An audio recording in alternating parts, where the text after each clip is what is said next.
भगवान की जय, बोलो देवनाथ भगवान की जय, बोलो साधु माता की जय, बोलो वीर भगनाथ गुजरा की जय, बोलो वीर भगनाथ गुजरा की जय।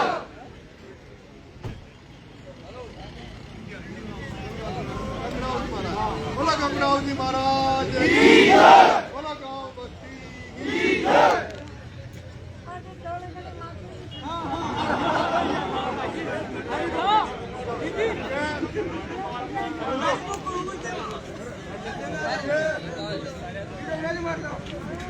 ये इंडोली विधानसभा में काम करता है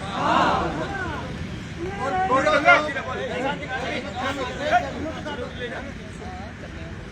ये पूरा गांव गुजर समाज का है और इंडोली की धरती पर क्योंकि आज नरेश जब इंडोली में आया तो सोशल मीडिया पर नजर नरेश मीणा पर है, कैमरे नरेश मीणा पर है कि नरेश मीणा इंडोली जा रहा है तो क्या होगा, तो वो लोग देख ले नरेश इंडोली की धरती पर है। और अभी गुजर समाज छतरगंज के युवा साथियों पंच पटेलों द्वारा नरेश को इंडोली में स्वागत किया जा रहा है। ये भाईचारे की मिसाल है, ये गुजर मीणा एकता की मिसाल है।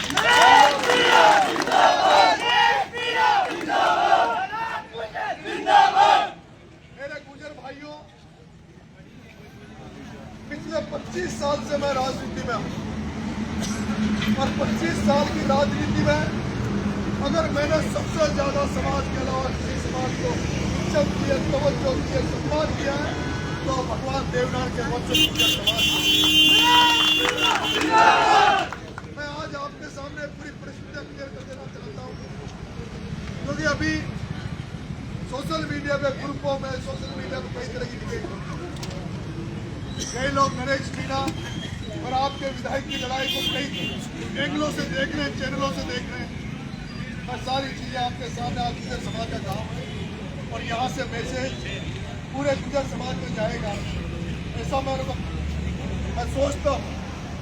साथियों, सबसे पहले जब लोकसभा चुनाव था उसके पहले विधानसभा चुनाव छबड़ा से लड़ा, फिर उसके बाद लोकसभा चुनाव आया।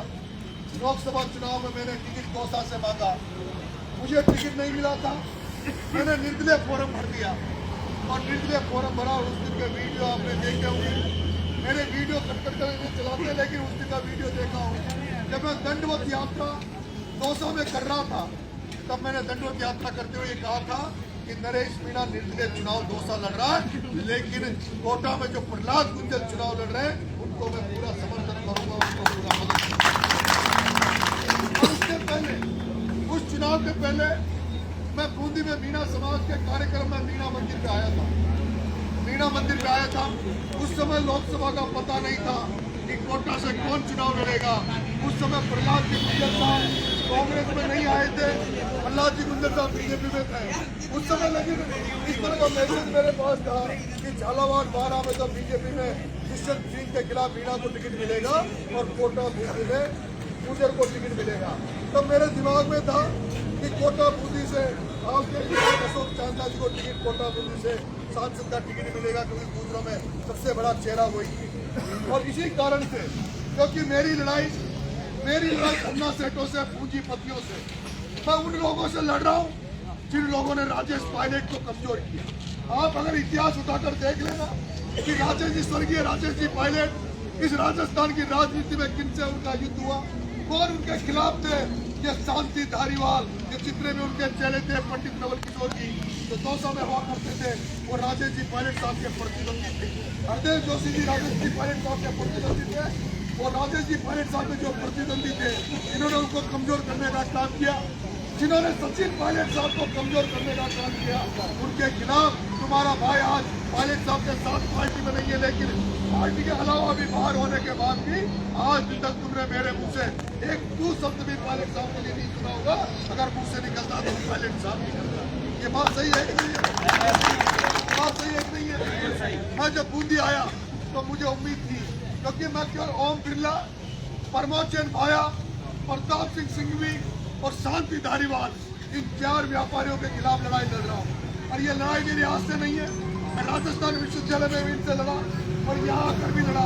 मैंने राजस्थान यूनिवर्सिटी में भी गुर्जर समाज की 2 बेटियां आबा गुर्जर, नेहा गुर्जर की मदद की और राजस्थान विश्वविद्यालय के उपाध्यक्ष बनाने में मैंने मदद की।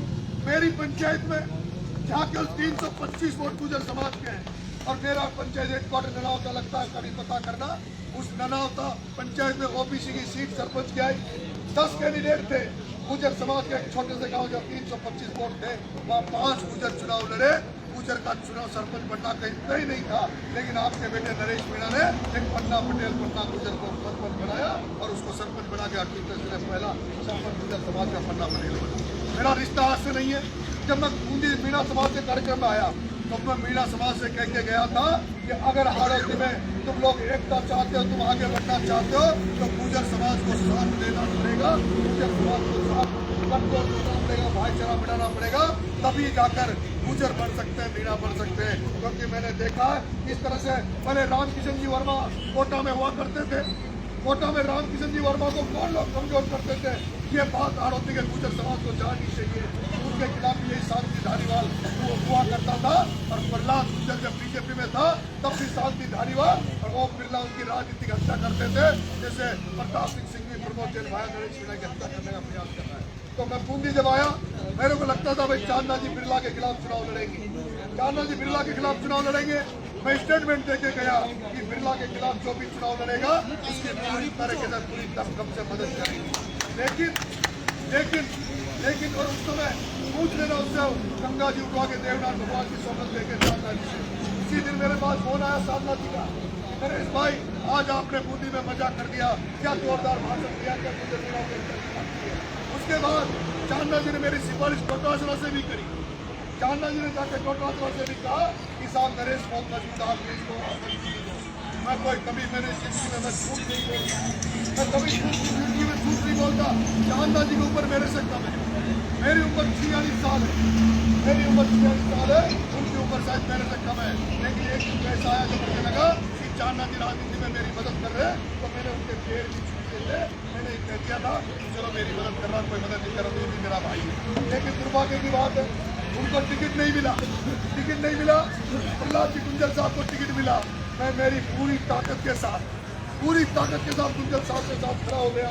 पूरे कांग्रेस के चोर बिक गए, पूरे कांग्रेस के नेता बिक गए थे। ईमानदारी से अगर कोई गुर्जर साहब के साथ खड़ा था तो एक तो भरत सिंह जी गुर्जर के साथ खड़े थे और दूसरा नरेश मीणा खड़ा था। ये नरेश मीणा होता जो ये जानता था कि बिरला और इनसे लड़ूंगा तो उसकी कीमत चुकानी पड़ेगी, नुकसान होगा। और आपने देखा होगा अगर नरेश मीणा 8 महीने जेल काटी है तो केवल बिरला के खिलाफ अगर नहीं होता तो 8 महीने जेल का। जिस दिन अमित शाह आया, जिस दिन कोटा में अमित शाह प्रचार करने बिरला का आया, उस दिन मेरे पास मदन दिलावर जी ने फोन किया, सुबह 7 बजे फोन किया। उस समय मंत्री से मदन दिलावर जी ने कहा अरे गुंजल साहब को छोड़ के हमारे साथ आजा, बिरला के साथ आजा, तुझे लाल बत्ती देंगे, अमित शाह के साथ तुझे ज्वाइन करवाएंगे, तुझे जो चाहेगा वो मिलेगा। मैं ये तो नहीं हो, मैं विश्वासघाती नहीं हूँ, मैं जिसके साथ रहूंगा। और उसकी आपने देखा होगा 8 महीने जेल काट के आपका भाई आया, 8 महीने जेल काट के आया। मैं कभी किसी के खिलाफ नहीं बोलता, लेकिन जब मैं अंता में चुनाव लड़ रहा था, उस धन्ना से प्रमोद जैन भाई से चुनाव लड़ रहा था। और आपने देखा होगा ओम बिरला की सारी टीम वहाँ लगी हुई थी, धारीवाल वहाँ लगा हुआ था, चारों लोग एक होकर उसको चुनाव जिता रहे थे। वही प्रमोद जैन भाया 3 बार प्रहलाद गुर्जर के पैरों में पड़ गया, उस पैरों में पड़ के कहा कि गुंजल साहब आप आ जाओ और प्रभारी बन जाओ। गुंजल साहब ने कहा मैं नरेश के खिलाफ प्रभारी नहीं बनूंगा, नरेश ने मेरी मदद करी है, हम लोग आपस में फूट नहीं पड़ेंगे। एक वो प्रहलाद गुंजल था जिसने प्रभारी बनने से मना कर दिया। दूसरी तरफ आदरणीय पायलट साहब जब आए तो उन्होंने जो भाषण दिया वो भी आपने सुना होगा। लेकिन ऐसी क्या मजबूरी थी कि अशोक चांदना जी वहाँ गए, अशोक चांदना जी प्रभारी बन के गए, प्रभारी बनकर चले जाते। ये जो कहते हैं कि हमारी मेरी मजबूरी थी, कांग्रेस ने मुझे प्रभारी बनाया था। अरे तेरे से बड़े तो पायलट साहब थे, तेरे से बड़े गुंजल साहब थे, और भी कांग्रेस में बहुत सारे नेता है, वो तो नहीं गए, तुम्हें क्या जरूरत थी? और तुम जब चले भी गए थे तब तुम केवल मेरे खिलाफ नहीं बोल के बीजेपी के खिलाफ बोलते, टाइम पास कर लेते। लेकिन तुमने जाते वहाँ क्या कहा, एक दुख वाला नेता आ गया, एक ऐसा नेता आ गया जिसने समझौता में गुंडे लोगों को मरवा दिया। एक ऐसा नेता आ गया जिसकी झगड़ा में जिसके रहते हुए टीपियां उठ रही है। मैंने समझा के जब आप सब जानते हो मेरा स्वभाव गुस्सा आता है। मैंने कह दिया, उन्होंने मीडिया वालों ने पूछा कि साहब एक नेता जी कह रहे हैं चांद नहीं है, उससे कोई फर्क नहीं पड़ेगा उस बात का। लेकिन मुझे पता है गुजर समाज एक ऐसा समाज है, मीणा समाज एक ऐसा समाज है, हम आपस में कोई गाली देंगे, कुछ उल्टा सुल्टा बोलेंगे तो हम सहन कर लेते हैं। पर कोई दूसरे समाज का व्यक्ति अगर हमारे समाज के गद्दार व्यक्ति को भी गाली देता है, उसकी बुराई करता है तो बुरा लगता है।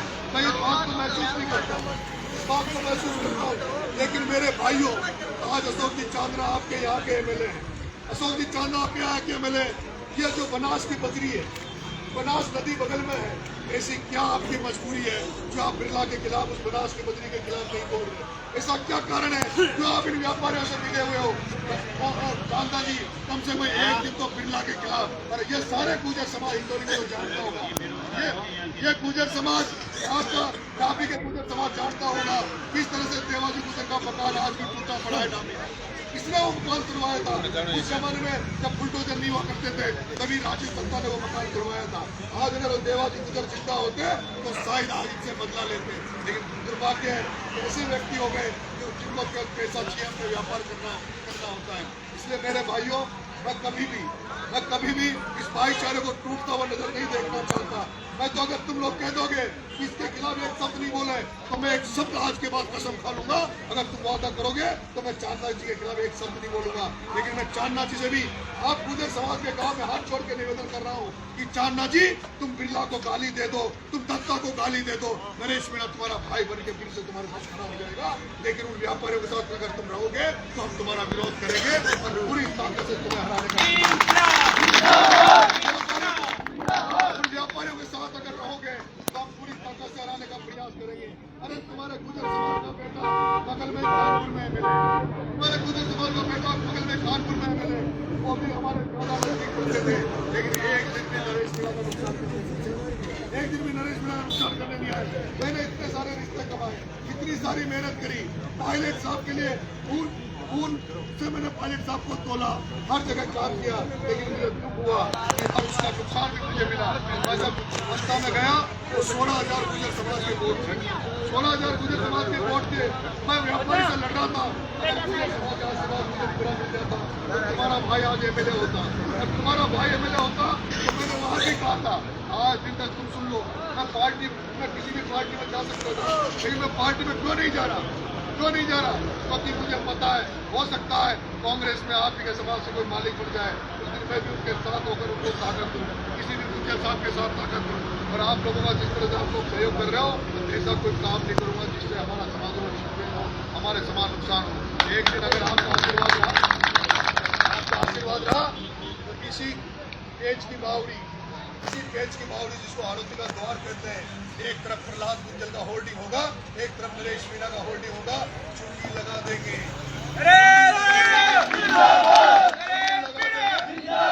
उस गेट के बाद में इस आरोपी में या तो प्रहलाद गुंजल की राजनीति चलेगी या नरेश मीणा की राजनीति चलेगी। बहुत हो गया ओम बिरला, बहुत हो गया शांति धारीवाल, बहुत हो गया प्रमोद जैन भाया, बहुत हो गया प्रताप सिंह सिंघवी। इनको यहाँ से खदेड़ने की गारंटी है। लेकिन आप लोग आशीर्वाद रखना, आपने जो स्वागत किया गुजर समाज को मैं बहुत तहे दिल से धन्यवाद दूंगा। कोई नाराजगी तो नहीं है मेरे से? बता दो, मन की बात बता दो भाई। आज भाई देखो, चुनाव तो चुनाव के हिसाब से होगा भाई। आप कह दोगे तो नहीं बोलूंगा उसके खिलाफ।